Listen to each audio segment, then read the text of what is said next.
Welcome back to another episode of the Six Figure Creative Podcast. I am your host, Brian Hood. I'm here with my favorite Jewish substitute co-host right now, Mr. Mark Eckert. Hey, dude, how are you doing? Hello. Hey, before we kind of get into any of this, really funny, I'm going to embarrass Brian for a second. We spent like a good solid while troubleshooting your headphone situation because he was just so determined to not wear over-the-ear headphones because he was looking like Princess Leia. I was really excited to have like a Star Wars themed episode. If you've listened to this podcast for a while, I've had these same cheap, just garbage $20 like earbud headphones that plug into my thing. But like I was having an issue with my headphone jack on my main thing. I don't want to get into audio talk here, but it's just a short cable. So it like pulls out my ear if you're watching this on YouTube. It's kind of annoying, but I literally look like Princess Leia. You know what? I'll put them on. Yes. Thank you. Thank you. This is for our YouTube audience. If I put this over my ears, look how bad this looks, man. This is awful. Brian, I am your father. I've never worn over-the-head earphones in any episode of all time, so that would have been a first.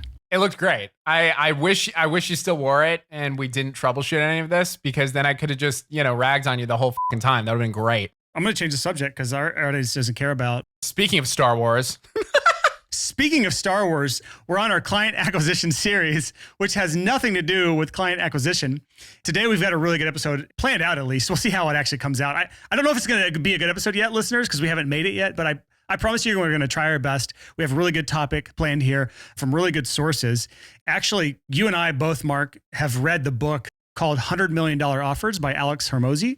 You've read it, right? Oh, yeah. It's fucking awesome. It's amazing. It's an amazing book. Like it's such an interesting guy. He's not everyone's taste. I'll say that. He has an acquired taste for some people. I like his approach to business, but I wholeheartedly recommend that book to any of our listeners, $100 Million Offers.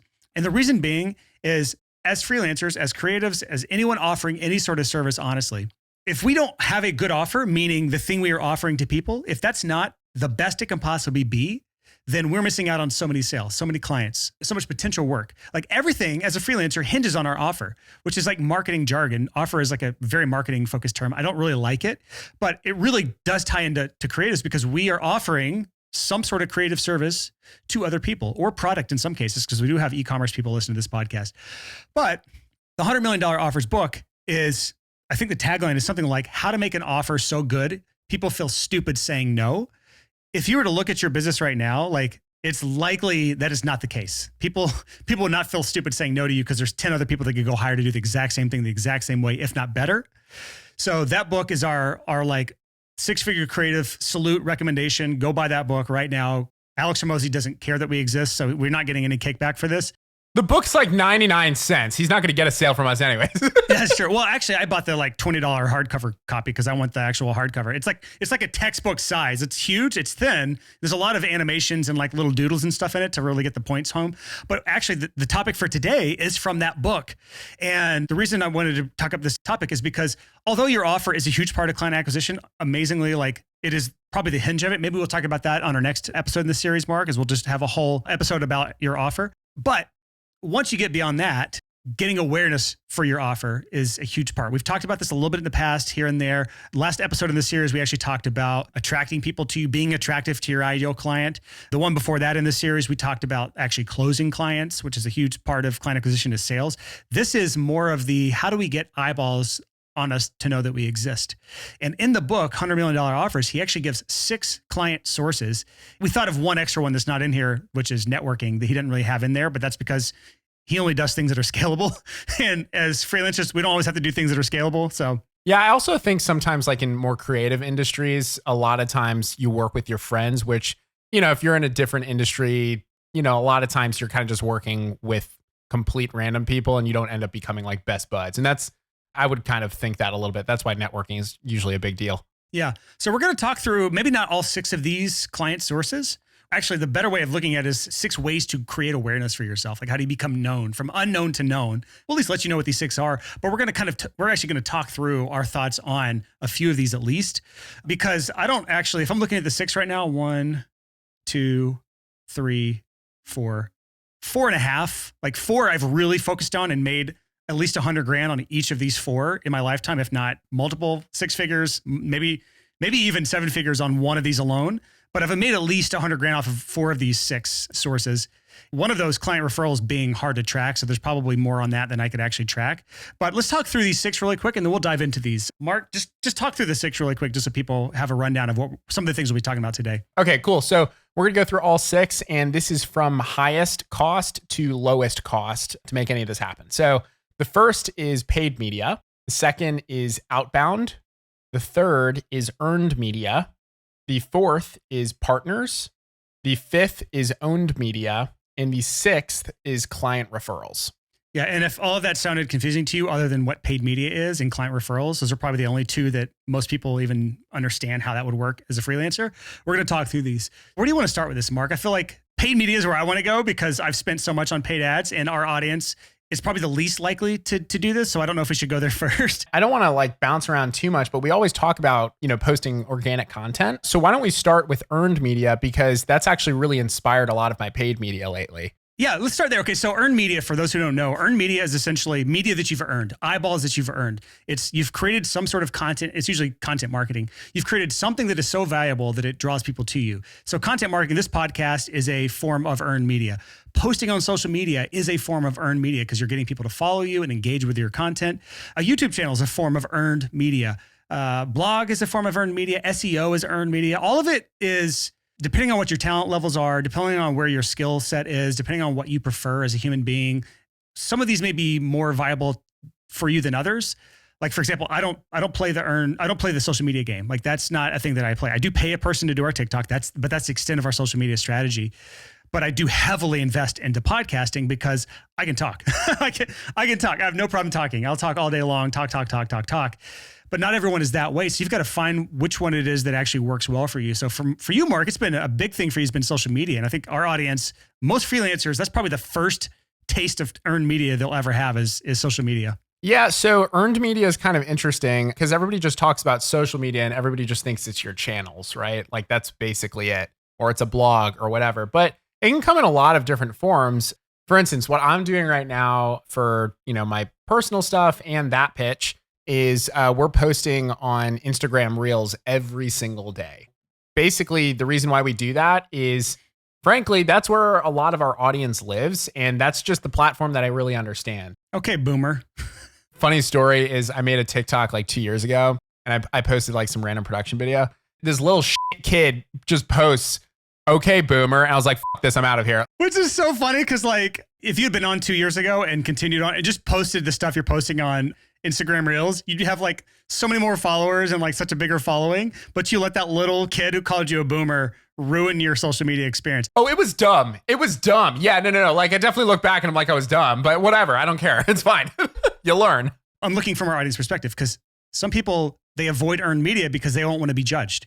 So you little outgoing Mark, who's not afraid of anything, went on TikTok, posted one thing, got called a boomer, and then ran off with his tail between his legs. Think about people listening right now. Like, how do we get past the fear of getting rejected by a complete stranger on the internet like that? Yeah, so it was kind of funny. Now I really don't give a shit. Like, I'm posting every single day, and I'd say like every single post has like at least a couple what you would call haters.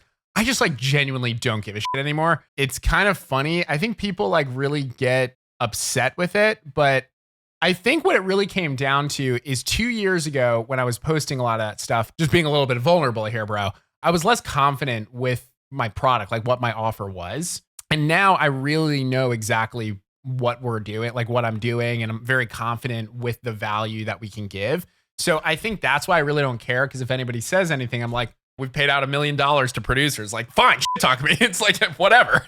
Well, actually, this goes back to that book recommendation we had at the top of the episode where we talked about $100 million offers. One of the coolest things about creating an offer that people feel stupid saying no to is that you gain confidence in that. You realize that like you can actually add value to people. And you, at this point, have not been doing all you possibly could be doing to add as much value as possible. And I think that book does a really good job of helping you come up with the tools and ideas you need to create something that is more valuable to your ideal client so that you can show your best face to the public because you have so much confidence in yourself. That's why, I mean, the offer trickles down to everything, man. It's definitely that. I think it's just normal to, be a little bit nervous being in front of everybody that you don't really know. Like, I don't really care about like public speaking or like I've always, played in bands. So I don't really care about performing. But for some reason, I kind of just gave a little bit more of a shit because I actually really don't know, dude. Like, I think it just came down to the offer. But once I just started posting a bunch, like it just like didn't matter because I knew exactly what I was doing. And again, yeah, you're right. It came down to the offer. But once you just continuously do it, it's just, you start not caring. It's fine. It's fun. It helps out some people. You're good. So now I post every single day on Instagram Reels, and then we repost on TikTok and YouTube Shorts. And we're going to start getting into long form content, podcast, YouTube sort of stuff. It's interesting you said that. Back in episode 201 with Peggy Dean, which the episode's called How Creatives Can Shamelessly and Tastefully Self-Promote. I shared a story on there. The first time I ever attempted to do earned media was on Facebook Lives, which is actually the most terrifying thing possible. I was so nervous, and I was using a tool called OBS. You can go back and listen to the episode. And there was like so much dead space at the beginning because I didn't realize it was streaming live before it actually went live. Anyways, all that to say, I was terrified the first time I did it. And I just kept doing it over and over and over and over again. And now like going live on any platform, it doesn't bug me anymore. I'm immune to it. So that's what comes with repetition is the words mean less to us. Someone could go online and hate me right now and say like, Brian doesn't know what the hell he's talking about. He's stupid. And I'd be like, you know what? That's your opinion. I'm going to keep doing what I do. And just to kind of finish that thought off, there's a quote that's actually hanging on my wife's wall in her office behind me is, if you want to avoid criticism, then say nothing and do nothing. That's basically it. That's the only way to avoid criticism. Something that happened, which was really interesting. Okay, so here's a big thing with earned media is I don't think it's like this anymore, but years ago in the music industry, if you were posting stuff that was like helping people or whatever, and it was kind of like earlier stuff, it's like we didn't really have, like you and I didn't really have other people kind of doing this sort of stuff. We would look at like HubSpot or read old advertising books. There was no nuanced understanding for us to do this tastefully, if that makes any sense. There was a lot of like, big billboard ads sort of thing. And it's like, how do we turn that into how we want to come across? I remember like years ago, I was posting very regularly and somebody reached out to me and he was basically like, the industry is essentially never going to fuck with you because you come across too accessible, you're too nice, blah, blah, blah. And like, it didn't really make any sense at the time because like, he wasn't even self-employed. I didn't take any of that criticism, but it's like, I look back, that same person reached out to me years later and was like asking for advice, So I think the thing is you kind of just have to stay with the process and like, don't be scared to help everybody and just, serve your crew. You don't have to be the biggest. You just have to have a crew. My mind goes to The 1,000 True Fans by Kevin Kelly, that like at this point, internet history's like most famous referenced blog post probably in the self-help world, personal development world. But yeah, we don't have to have massive followings. We just have to have loyal followings of some sort. And as creatives, as freelancers specifically, like it matters even less that we have large followings, but we have to be consistent with it. And that's actually one of the hardest parts about earned media is it's a long game. It is very much planting crops. And it never goes away. Yeah. They take a lot of time to tend the fields, to like nurture them, to fertilize them, to like, to pull out the weeds, like there's a lot of metaphors that go along with earned media, but it's a long game. And like, man, this is episode like 202 of our podcast or something. I don't know. Yeah. 203 actually. I still don't know your name. No, I'm kidding. It's been a long time. Like this has been a lot of work. Like this has been a ton of work, but it's been totally worth it. That's the thing is it's like, you have to be consistent and persistent and add value over the long term to do earned media. And that's just as true on social media as it is on a podcast, as it is on a YouTube channel or any other medium that you're trying to build an earned media following on. It's a long game. And if you don't have the patience for it, don't even start the journey. Here's the interesting bit is if you are first starting your business and you are like scavenging, like you just really need to get a sale for something, the reason why a lot of people cut out on earned media and they will just go to ads immediately or something like that is because it's not working quick enough, but it compounds.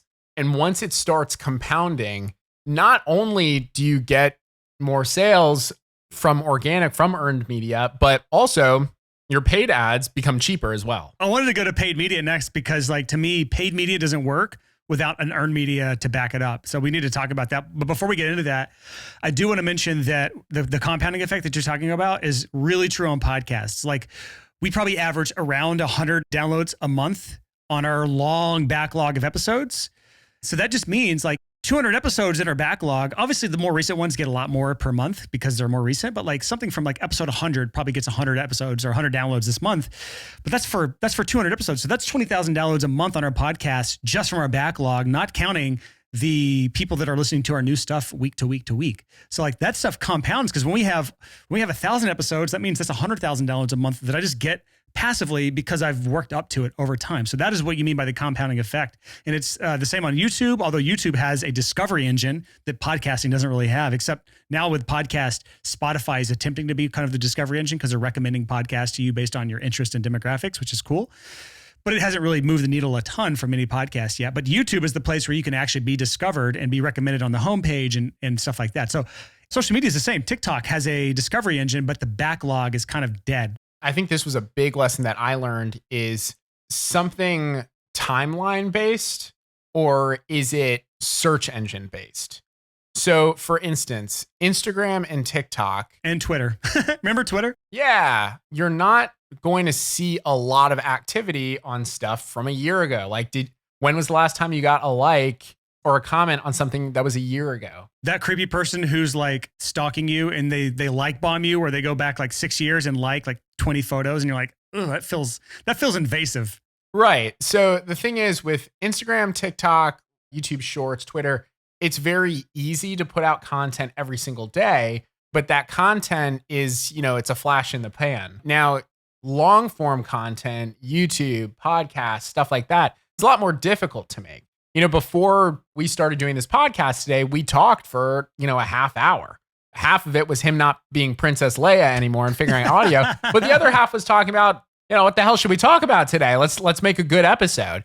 And so it takes a lot more time. We had to schedule this out, but that's why this podcast is really good. So when we put this out, people will listen to this a year from now, because it's search engine based. You can look up, you can search in Spotify or Apple, you can search on YouTube. Yeah, and we try to make our episode titles somewhat keyword friendly. I don't necessarily go after specific keywords each episode, but putting the word client acquisition in every episode in the series will probably help our SEO and tell Google like, hey, we need to show this content for somebody looking for this sort of stuff. Another thing I want to mention before we move on to the next source of clients or traffic or leads or whatever you want to call this is an important concept. Something that sparked my brain, something you said, and apologies if anyone can hear the rain. It's like storming in my house right now. So if you hear weird background noises, it's from that. But here's something that's really important. You pointed out how hard it is to produce this podcast, but it's a priority for me every single week to do at least one episode now. And we're trying to get back ahead on everything and like get this thing just humming along. But it's a priority for me. For so many other people, freelancers, I'm looking at you, is content creation, marketing, anything that has to do with actually getting clients is on the back burner. We want to be our little creative selves. We want to go out there and like do the fun stuff, but we avoid all these things that are actually what it takes to run a business. That's why the sign behind me says it takes more than passion. Those other things that you don't want to do are what actually move the needle in your business. So if you were going to do earned media, paid media, outbound, anything to get clients, to get traffic, to get awareness for yourself, you have to prioritize that just like it's your core business. Because if you don't have clients right now, this stuff matters. If you're booked up 100% with your perfect client just from referrals, ignore it. You shouldn't be listening to this podcast, or at least not this series. Otherwise, this stuff matters and you've got to prioritize it. Kind of to go with prioritization. And I said kind of something like this on a previous episode, but it should never be hunting season. It should just be harvesting season. You should always be planting seeds, because when you need to get your crop, or I don't farm, but whatever, you need food. Hey, it's ready for you. Everybody's ready to buy. What typically happens in the freelance world, and when I was only producing, this was something that I struggled with early on, and everybody has, is you kind of play leapfrog. You have a bunch of clients and it's taking up all of your time. You don't do any marketing. And then the projects end and you're like, oh my God, I need more clients. So then you do marketing and then you just post a bunch of stuff and then you get more clients, and the cycle continues. And when that happens, you don't have enough money to get a team and you don't have enough time to focus on everything. So it really comes about prioritization and how can I do both of these things at the same time? So at the end of the day, you need to make it simple and be able to kind of document yourself. It shouldn't be fancy. If it's going to be fancy, you can't do it. Simple scales, fancy fails. And to add to that, that's why freelancers have the feast or famine cycle. Is they plant a lot of crops, they eat, they get fat, And while they're eating and getting fat, they're not planning their next crops. So then they're in famine mode, wishing they had food, and the cycle continues. So let's move on to the next media type, or the next way of getting clients, or awareness is really kind of the theme of this episode. That's paid media. Before you turn it off, before you skip this is really important. This is an area that so many people either overcomplicate or they don't have the right strategy for, and it's worth at least talking about. And your strategy might be different than mine, Mark, so maybe we can swap notes here. But I'm huge on what Alex Hormozi talks about in his book, or somewhere. I've heard him talk about it a lot. I listen to his podcast as well. Is something called client financed acquisition. This is the key to all ad spend everywhere. And this is what I've done for years, and how I've profitably spent hundreds of thousands of dollars on paid advertising. And this is a wonderful secret that not many people seem to know. But that is, if you understand all the pieces of the puzzle for paid advertising, which is a lot. It's beyond the scope of most freelancers, which is why most freelancers struggle with this. You have to be a good copywriter. You have to have preferably a good backlog of content to nurture people long-term. That's why this podcast is so effective for us, is like people fall into the world from ads and then they get stuck because they love the content on this podcast and they build a relationship with who's on the show, that kind of stuff. But they have to be good at copywriting, some sort of creative. If you're using Facebook ads or some sort of interruptive advertising, you have to have a good understanding of like what you're doing once you get the lead. So follow up, automation, all these things. I'm not going to necessarily cover that, but I want to talk about client finance acquisition, because if you can nail all those pieces of the puzzle, this part is amazing. So here's how client finance acquisition works. Most people, and I'm not saying to do this straight off the bat, but most people have a credit card. This is it in a nutshell. I have a Chase Inc. What is this fucking thing? Let's bring out the cards, bro. Come on, let's go. I have a Chase Inc. business preferred card.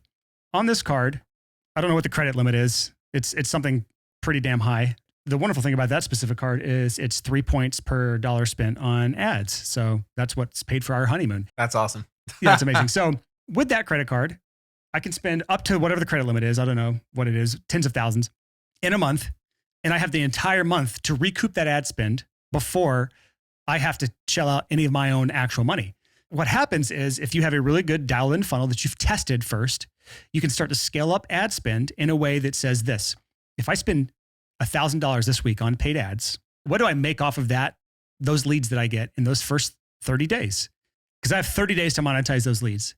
If I get more than $1,000 back, I've just acquired a customer for free or at a profit and paid off my credit card before I ever get charged. So I actually used the credit card's money to finance client acquisition for my business, or my businesses, because I have multiple ones at this point. Your beautiful dog's behind you, Marks. What's the dog's name? Marga, she's jumping on the couch. She's a wonderful dog. I just met her today. So that's the beauty of client finance acquisition, is you are setting your business up in a way that you are getting leads and monetizing those leads in 30 days before you ever have to pay a cent out of pocket. And it's a wonderful thing. And that's all I've ever done. I've never had to pay out of pocket for ads. So like, I'm not actually paying for ads. I am using other people's money to bring me clients. That's essentially how it's working. I had to learn this years ago when I first started that pitch. There's a thing called like floating capital or floating funds. It's the same exact thing. Is, okay, why am I going to use my own debit card when, if I pay this down within a month, I don't pay any interest? And if I know that, number one, there's enough people that are going to buy. And then I have, which will be our next topic, owned media. I have an email automation or something that over 30 days is like, you want to do this? You want to do this? Or, hey, here's an incentive to do this. Please do that. Please. All right, bye. And so if you can do that within 30 days, you don't spend anything out of pocket, and you're really just like borrowing from the bank. You got to do the math. You really got to do the math, because I've seen a lot of people try to do this. I used to do this model where I would put clients on subscription. It was like a mid-ticket or high-ticket subscription. You came on our podcast years ago to talk about that, actually. Yeah, it was a great business model, and I still suggest doing it. For anyone who is curious about that episode, to have your clients on a recurring retainer, episode 68, using Instagram marketing to build recurring income, with Mark Eckert. Yeah, that was my intro into this just vortex of fame that you've given me. That was back in 2019, actually. February 2019. You know, it's not that long ago. It really isn't, yeah. But I think the hard thing with paid ads, and I'm guilty of this, like, honestly, dude, like I got really lucky with an ad that just really fucking took off. It made me a lot of money. I was so fucking scared to edit it at that point or add anything else because I thought I was going to screw it up. You sometimes get beginner luck and you're so scared to do anything that once it starts not doing well, you're just like, I don't really know if this is profitable or not. That's what happened to me. And so I really had to start learning a lot about ads. And anytime you run ads, you pay to learn. And that can be a very painful thing. You don't know exactly what to do. There's not a course you're taking, or you don't have somebody that can kind of give you a little bit of insight. Yeah. So I've joined a few courses and programs for that. And I'll say the two resources, or the main resource for me was Perpetual Traffic Podcast. If you're trying to get into paid advertising, go through like the first 10 episodes of that entire thing and then kind of skip around because some of it's outdated or whatever. But let me back this up because this is an important note also is the good thing about paid ads is you're not endlessly churning out content. Think about this. On paid ads, you can have one great ad that's converting at a high level that you could spend, depending on your market size, you could spend hundreds of thousands on without ever having to change out. Oh, we ran the same ad for a year and a half. It was so fucking profitable. It was crazy. In social media, you can't do that. You have to continually put out content. That's one of the reasons I've never done social media is I know that I can spend one good afternoon brainstorming really good ad hooks and creatives and ideas, launch them all, and let Facebook determine who the winner is.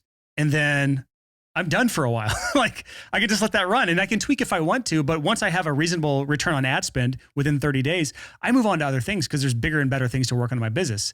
So paid media, amazing for those of you who want the ability to just turn on a traffic source and then cut it off and you no longer need it. But the problem is when you cut it off, or if you let an ad creative die out that is no longer working, where it just trickles off and is no longer profitable, then you're feast or famine mode. You got to go back and to the drawing board and launch a new funnel, a new creative, a new offer, something else. I will say this regarding paid media and earned media, because I was building my business off of paid media for a while and I stopped doing earned media. I didn't really post much at all. I was just like, yo, my ad's working. Hell yeah.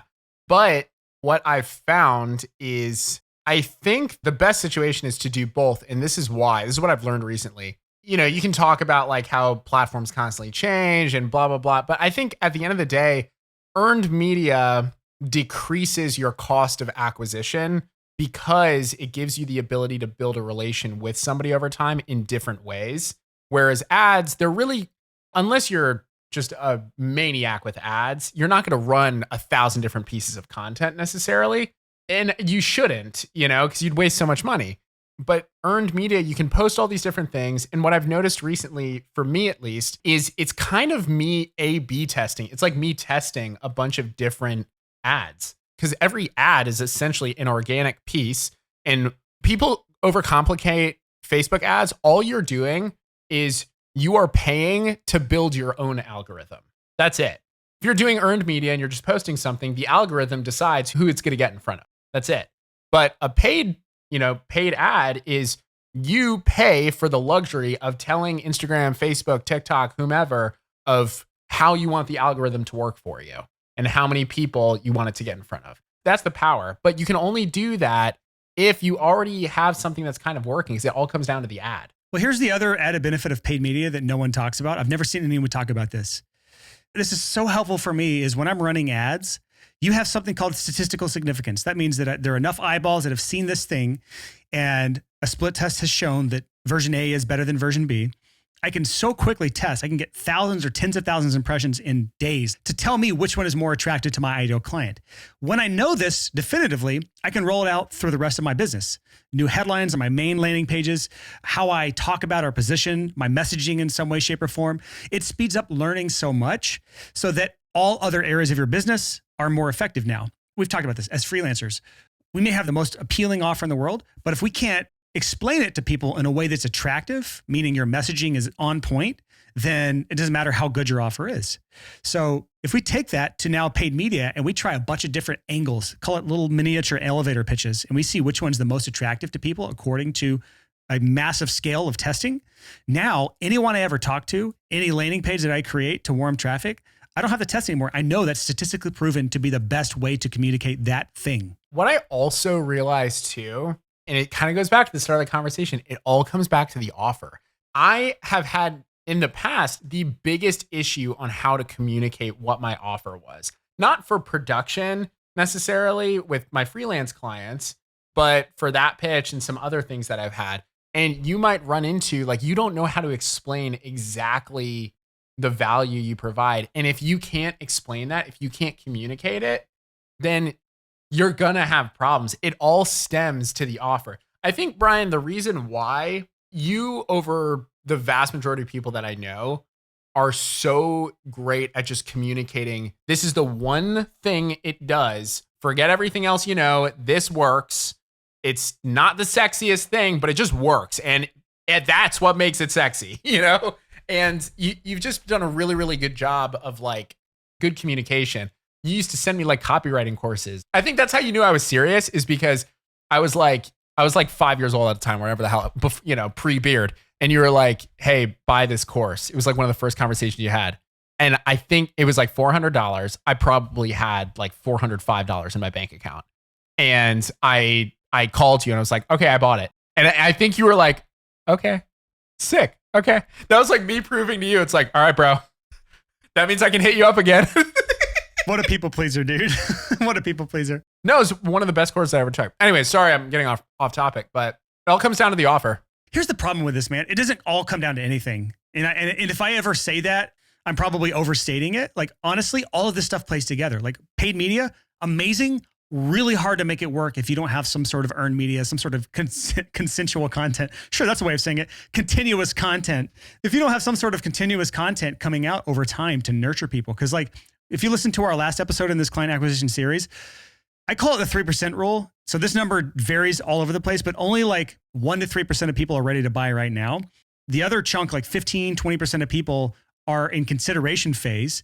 And the other 80% aren't in any remote interest to buying right now. So that content over time is what keeps people interested in what you have to offer, builds trust, builds credibility until they're ready to buy. So that's why this stuff all comes together. And moving into our third, and probably the last one we'll talk about, honestly, in this episode, because it's going long today. The third of these 6 client sources or traffic sources for your business is owned media. And this is another area where these all work in a wonderful, wonderful circle or flywheel. Owned media is essentially an email list. You heard me talk about it with Peggy Dean a couple episodes back. We talked about her mailing list. She has 75,000 people on her mailing list, and it is far and above more valuable to her than her Instagram following. And she actually grew most of that list using another thing on this list, which is partners, which we're not going to get into today. That's beyond the scope of this conversation. Let's talk about owned media now, because this one I'm big on. I've been talking about forever. Like, the freelance market is sleeping on this. They're not woke yet, but building a mailing list is all part of this. And this all goes together.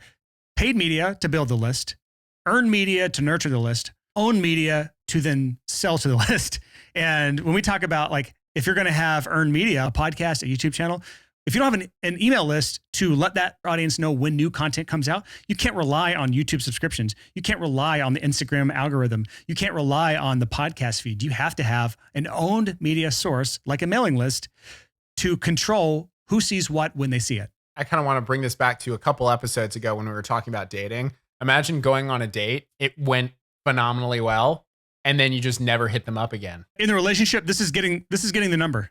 You got the number and then you ghosted them. Weird. Just having an email list doesn't really mean anything. You have to use it. And there's a lot of different ways to use it. Like, you can and should have, if you're building a mailing list through especially paid ads, but earned media as well. Like we have on this podcast, you've probably heard ads from me that I've created pushing you to certain things, whether it's a lead magnet, whether it's a direct to a product that I offer, like our software that we have or whatever. With owned media, you can automate a lot of the follow-up.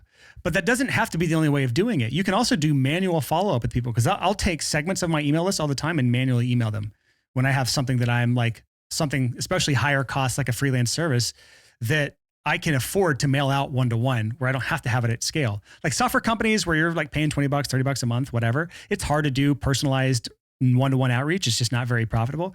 But for services in a freelance world where you're offering something for possibly thousands, if not tens of thousands of dollars, you can get off of the automated world onto the manual world. But the owned media is the way to keep top of mind when you put out content every single week with your podcast or YouTube channel, or you wouldn't email out about your social media content because that's a little weird. But for a blog, you could do something like that though. How big's your list? How much do you bench? My bench is really weak, man. Ask me about my squat. That's the good number. So we just pruned it. which that's a whole other topic. Basically, if people aren't responding, get rid of them. It's less than 10,000. I think it's over 9,000, somewhere in between there. Over 9,000. That was a Dragon Ball Z reference there. It used to be like around 13,000 or so, but sometimes people stop responding. And you want to make sure that there's good open rates all the time, because you don't want Google or Yahoo or whatever the hell people are using to be like, oh, this isn't worth it. Because you always want to show up in priority. If you show up in like social or something like that, people aren't going to open it. If people aren't opening it and then continue not to open it, we built out an email funnel that basically kind of says like, do you still want this, essentially? And then that happens like 4 or 5 times. And if they still don't open it, they're just removed. Yeah. So we do the same thing with our mailing list. And I love how you're like trying to qualify. Oh, just clean it. It's only like 9,000, but like, yeah, but you have like 500 billion, dude. So like, I look like, I'm like the young pup, bro. it's fine. Give it time. How old are you now? 28. Yeah, I've got almost a decade on you, dude. So when you're 35, dude, I already have some gray hairs, bro. I'm 28. Let me back this up, because like audience listening right now, you don't need tens of thousands. You don't even need thousands. With a freelance offer, if you're really targeted at who you're talking to, it is very specific, and you hone in on the pain points of what they're struggling with and offer different ways of helping. You give valuable content that builds your credibility and builds trust and makes them want to give you something because of the reciprocity effect. You don't have to have thousands of people on a mailing list. But no matter how big your list is, you want to do exactly what Mark said there. If they're not opening emails, you can either manually unsubscribe them. Most mailing list things will have a way to clean lists for people that aren't actively engaged, or you can build out complex, convoluted automations, which is probably what Mark did, to have like what's called like a resuscitation series, where you're trying to get a big chunk of people who haven't opened an email in 6 months to finally open an email. And if they don't, you actually just remove them from your list. Either way, it's just called list hygiene. You want to have a very active list. You want to wash your list. Wash it. I don't know about you, but like 50% of my email list has opened or clicked on a link in the last 30 days. So it's valuable for me. And also like when I'm running paid ads, I monetize profitably in 30 days, but more than half of our sales come from the 30-day plus period. And this is something I really wish I would have known earlier on, like when the heyday of Facebook marketing, where it was even cheaper to run ads, where if I'd have known these numbers better, I would have spent so much more on ads. Because like, think about this. Like if you have a vending machine sitting in your apartment lobby or near your house on the corner, and you put in $1 to that vending machine and it spits out $2 to you, what are you going to do next? You're going to do it again. You're going to do it again and again and again until it no longer stops spitting out $2 bills. Because a lot of people think that, if you're a freelancer, it's just like clients and you're just talking about the work or whatever. But I was working with just artists at the time. Now we work with producers too, but like I was just working with artists. And so I would come out with ebooks, like lead magnets of like running your own PR and stuff like that. And what I would do is if they were a client of mine and they paid me, if they were on my list for a certain amount of time, they had like opened a certain amount of stuff. They had, we had done a certain amount of songs or whatever. I actually gave them a free remix. And I would pay one of my buddies who's just a great remix producer. And that was like always a bonus. So like people were just constantly stoked, and then they would want to work with me more. And this would happen like a year and a half out. Like, so you got to be patient. Something I heard today, was Alex Hormozy. He was like talking about the one who can have the longest timeline or something like that. I'm sure you heard like that quote. Basically the one who can have the longest timeline to success, like the one who can be the most patient. It's like the marshmallow analogy, the kid who waits for one marshmallow, or in 5 minutes he can get 2 marshmallows. The one that can wait the longest for 2 marshmallows typically is going to be the most successful. So basically what you're saying, Mark, if I'm understanding, it was a super interesting study, by the way, the marshmallow study. I can't remember who it was. It was like Harvard or somebody, one of those big, Princeton or somebody did a study. They gave kids the chance that you could have 1 marshmallow now. We'll leave the room. If you don't eat this marshmallow, we'll give you another marshmallow. It's 5 minutes. And they actually followed these kids for like 20 years afterwards. The kids who actually waited for the person to come back and earn their 2 marshmallows, where I don't know what the metrics were, but they were more successful than the kids who ate their damn marshmallow and didn't wait for the second marshmallow. So using patience, using time as an ally instead of an enemy is a huge part of this. And the email list is part of that as well, because let's just pretend you're using paid ads right now. And let's pretend that you're running ads on the front end, client financed acquisition. As a freelancer, like we also have to think through, like, obviously we want to be profitable in the first 30 days because we're offering services. And so like we can't spend all of our money on ads or else we make nothing. But on the back end, we got to think, what's a client worth to us lifetime as well? And Good Fortune Media, my podcast agency, a client in the first 30 days may not be worth that much, but on the back end, it's worth a ton, because you have somebody paying thousands per month for podcast production services over a year or 2. that gets into the tens of thousands of dollars. So if you have a mailing list, it allows you to wait and follow up with them for a long amount of time to where they can eventually pay you. And that just picks up all the leads it's the not low hanging fruit. It's the very high up fruit that takes forever to get to get to. I don't know. That's a kind of a shitty analogy, but we're out of steam. The podcast is good. Enjoy it. You got the message. yeah. So on the next episode of the client acquisition series that we'll schedule after this, Mark, we'll talk about creating an offer that's so good that people feel stupid saying no to you. And if you want to get a head start on that, it's probably going to be a couple of weeks from now because I have some interviews lined up between now and then. Go buy $100 Million Offers by Alex Hormozi, which is a crazy story. He had no publisher, he had no advertising, no launch, nothing. And it's like a best-selling book. It's the #1 bestseller advertising book on Amazon for 10 months straight. Yeah, it's crazy. It is because it's a great book. So go buy the book, get a head start, and then we'll talk about how it applies to you as freelancers because Alex Hormozi's got $100 million businesses. So like he's different than us. He's a different level than us, but that doesn't mean we can't learn from him. And I'm so excited. This is why we shifted from 6-figure studio to 6-figure creative, is that we get to take these other things from these other industries and bring them to creatives. It's so fun. It's so fun to take like things from industries that make no sense ever coming into our world that work so well in our world if we take the time to apply them. And so the next episode of this series, creating your irresistible offer, whatever the hell you want to call it, will be, I think, a treat for people.